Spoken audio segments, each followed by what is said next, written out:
রহমানির রহিম। আসসালামু আলাইকুম। পৃথিবীর মহা দুর্যোগ দুর্বিপাকের মধ্যে আমরা ঘুরপাক খাচ্ছি। প্রতিটি মানুষের উদ্দেশ্য এখন একটাই, সেটা হচ্ছে নিজের জীবন বাঁচানো।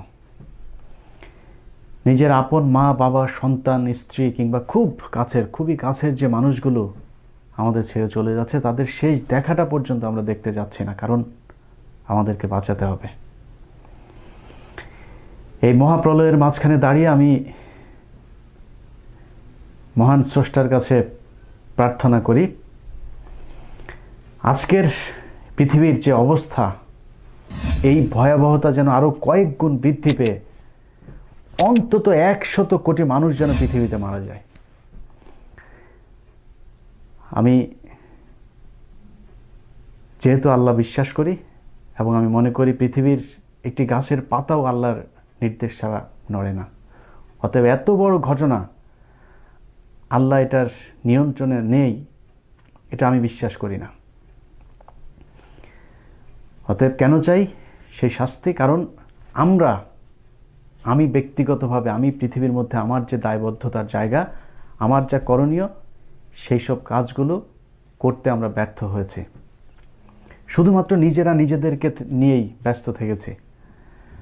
অতএব আজকে যা হচ্ছে সব আমাদের কষ্টের অর্জিত ফসল, এটা আমাদেরকে ভোগ করতেই হবে। আমি যখন শুনছি চীনের উহান এখন ভাইরাস মুক্ত, যদিও তাদেরকে আমি কখনোই বিশ্বাস করি না, কারণ পৃথিবীর সবচাইতে বর্তমান নিকৃষ্ট একটি জাতি হচ্ছে এই চীন, মিয়ানমার, এইসব জাতিগুলো, যারা চীনের অধীনে এই পৃথিবীতে নিয়ন্ত্রণে আছে। তারা পৃথিবী থেকে বিচ্ছিন্ন এবং তাদের ওইখানে কি হচ্ছে এটা জানা খুব মুশকিল। আমার বিশ্বাস তাদের এর আগেও তাদের মৃত্যুর সংখ্যা নিয়েও গুজব ছড়িয়েছে এবং এখন পর্যন্ত সেখানে কি হচ্ছে, আদৌ সেই জায়গাগুলো ভাইরাস মুক্ত হয়েছে কিনা সেটা নিয়েও আমার যথেষ্ট সন্দেহ রয়েছে।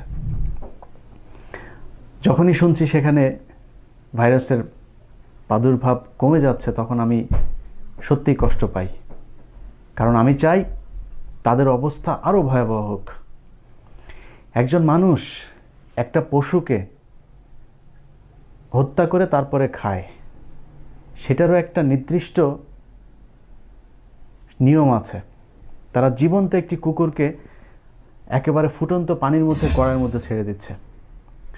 একটি কুকুর খাচ্ছে, সেই কুকুরটা জীবিত অবস্থায় তার পা কেটে, তার পেছনের একটা অংশ কেটে, তার মাথা কেটে তারা খাচ্ছে। এই ধরনের অমানুষ এই বর্তমান 21 শতাব্দীর যে পৃথিবী চলছে, সেখানে দাঁড়িয়ে সহ্য করা যায়? অতএব আমি মনে করি মিয়ানমারের যে ঘটনা ঘটেছে সেটা তাদেরই এই ধরনের অমানবিক কার্যক্রমের এক্সটেনশন। আপনাদের চোখের সামনে আপনারা দেখেছেন জীবন্ত মানুষকে হাত কেটে ফেলছে, পা কেটে ফেলছে, পেট থেকে ভুঁড়ি বের করে তারপরে পাশে রাখছে, সন্তানের সামনে মাকে ধর্ষণ করছে। এটা কি এই পৃথিবী দেখে নাই? অবশ্যই দেখেছে। আমরা এমন একটা পৃথিবীর মধ্যে আজকে বসবাস করছি যে পৃথিবীর মানুষকে সভ্যতা শিখতে হয় ব্রিটিশদের কাছ থেকে, যারা একসময় আন্তর্জাতিক ডাকাত দলের সদস্য ছিল। সারা পৃথিবী যত দেশ আজকে স্বাধীনতা দিবস পালন করে, বেশিরভাগ দেশেরই সেই স্বাধীনতার রক্তের সাথে মিশে আছে আজকের এই ব্রিটিশদের ডাকাতি। তারাই পৃথিবীকে এখন সভ্যতা শিখাচ্ছে, যে কারণেই আজকে সিরিয়াতে মানুষ মরছে, ইরাকে মানুষ মরছে, আজকে মিয়ানমারে মরছে, চীনে মরছে, ভারতে মরছে, কেউ কোনো কথা বলছে না। আপনি খ্রিস্টান হন, ইহুদি হন আর মুসলমান হন, যদি স্রষ্টায় বিশ্বাস করে থাকেন, আপনি কিভাবে ভাবলেন যে সারা পৃথিবীব্যাপী এমন ধরনের একটি ধ্বংসযজ্ঞ আপনারা চালাবেন আর সেটার বিচার স্রষ্টা করবেন না? আজকে যে সময় বসে আমরা এই ভাইরাস থেকে বাঁচার জন্য প্রাণপণ চেষ্টা করছি, 2 মাস 3 মাসের খাবার ঘরে কিনে নিয়ে তারপরে নিজেদের করছি, সেই সময়টাতে সিরিয়ার লক্ষ লক্ষ মানুষ সমুদ্রের মাঝখানে ডুবে মরছে, তারা জানেও না কোথায় যাবে। এটার দায়বদ্ধ কাদের? এটার জন্য অবশ্যই আমরা দায়বদ্ধ। আমাদেরকে সেটার যে কুফল, সেটা অবশ্যই ভোগ করতে হবে। এখন আপনাদের হয়তো অনেকের কাছে মনে হতে পারে, আমি একজন মুসলমান হিসেবে আমি মনে করছি যে আল্লাহ তাদেরকে শাস্তি দিচ্ছেন, আমাদেরকে কেন দিচ্ছেন? আমাদেরকে দিচ্ছে কারণ এইটাই, যখন সারা পৃথিবী থেকে কাশ্মীরকে বিচ্ছিন্ন করে দেওয়া হয়েছিল, যখন লক্ষ লক্ষ কাশ্মীরের মা বোনদেরকে ধর্ষণ করছিল ভারতের সেনাবাহিনী, ঠিক সেই সময় আমাদের সৌদি আরব ভারতের প্রধানমন্ত্রীকে নিয়ে তাদের সাথে 8 বিলিয়নের বাণিজ্য চুক্তি করেন, তাদেরকে নিয়ে অ্যাওয়ার্ড দেন। আজকে আমাদের ভারতের যে ঘটনা ঘটেছে সেটার জন্য আমাদের বাংলাদেশের কথিত হজরত, তিনারা বলেছেন ভারতের ঘটনা নিয়ে বাংলাদেশে যদি কেউ জল ঘোলা করার চেষ্টা করে সেটার দাঁত ভাঙার জবাব দেওয়া হবে। এই কদিন আগে মুম্বাইতে যে ঘটনা ঘটল, সেই ঘটনাতেও বাংলাদেশ সরকার, ওনারা নাকি তাহাজ্জুদ পড়েন, সারাদিন নাকি কোরআন শরীফ পড়েন, একটি হাঁচি পর্যন্ত দেয় নাই যে আমরা তাদেরকে বলি যে একজন মুসলমানকে কেন এভাবে খুন করা হবে। সেখানে গণহত্যা হয়েছে, একের পর এক ভারতে গণহত্যা হচ্ছে, সেটা নিয়ে কোনো মুসলমান দেশ কোনো কথা বলেছে? এক পাকিস্তান বলছে, সে পাকিস্তানের নিজেরই পা শক্ত নাই, করবে কি? অতএব মুসলমানদেরকেও সেই ফল ভোগ করতে হবে। বাংলাদেশের আজকের যে পরিস্থিতি, সেটার জন্য এই বর্তমান সরকার দায়ী। আমরা দীর্ঘ 2 মাস ধরে বলছিলাম যে করোনার যে অবস্থা সেটা বাংলাদেশে আরো ভয়ঙ্কর একটা রূপ নিতে পারে, কিন্তু আপনারা সেটা বিশ্বাস করেন নাই, সেই অনুযায়ী কাজ করেন নাই। আপনারা এতদিন কোথায় ছিলেন? শেখ মুজিবের জন্মশতবার্ষিকী, এখন মুজিব বর্ষ করোনা বর্ষে রূপান্তরিত হয়েছে। মিডিয়া এখন ব্যাপক তোলপাড় এটা নিয়ে। আপনারা এই তোলপাড়, এই সচেতনতা যদি বাংলাদেশের মানুষের মধ্যে 1 মাস আগে করতেন, তাহলে এই যে প্রবাসীরা এতদিন ধরে দেশে গিয়ে সারা দেশের মানুষকে এই করোনায় যুক্ত করলো, এটা করতে পারতো না। এখন প্রবাসীদেরকে ধরে লাভ কি?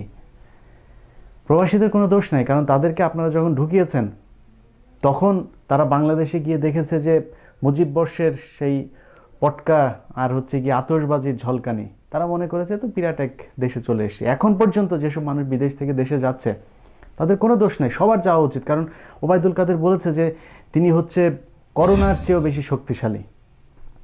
এই কথা যখন কনফিডেন্ট নিয়ে রাষ্ট্রের এত বড় একটি জায়গায় বসে বলে, তখন তো মানুষ যাবে। আমারও তো ইচ্ছা করছে দেশে যেতে, কারণ এখানে যে অবস্থা এখন নিউ ইয়র্কে, কখন কি হয় বলা যায় না। তো আমার তো দেশে যেতে ইচ্ছা করছে, কারণ আপনারা যেহেতু করোনার চেয়েও শক্তিশালী, আপনারা তো তাহলে আমাদের বাঁচাতে পারবেন।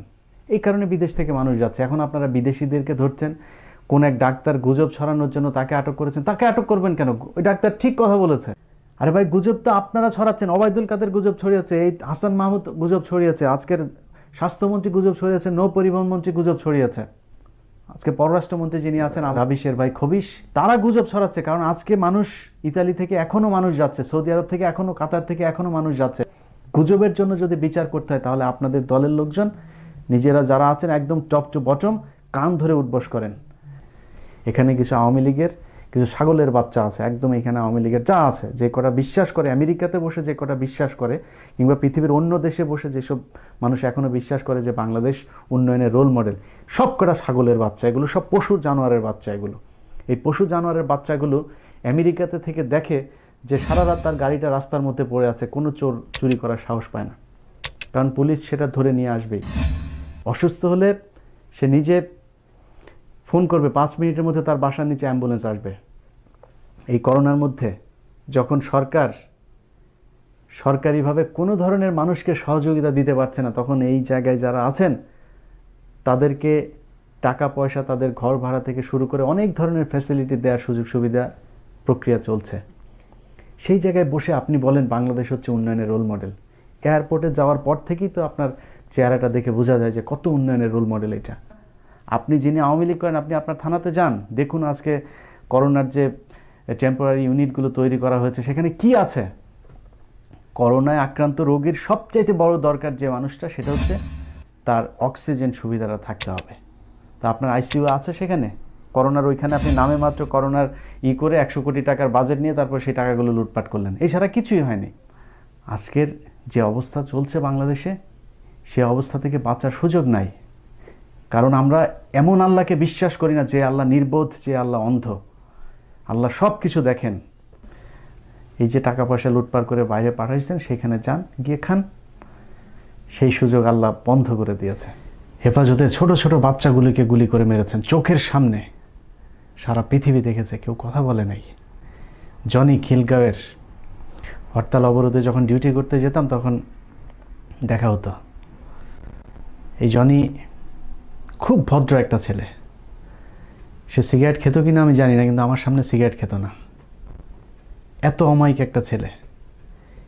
সে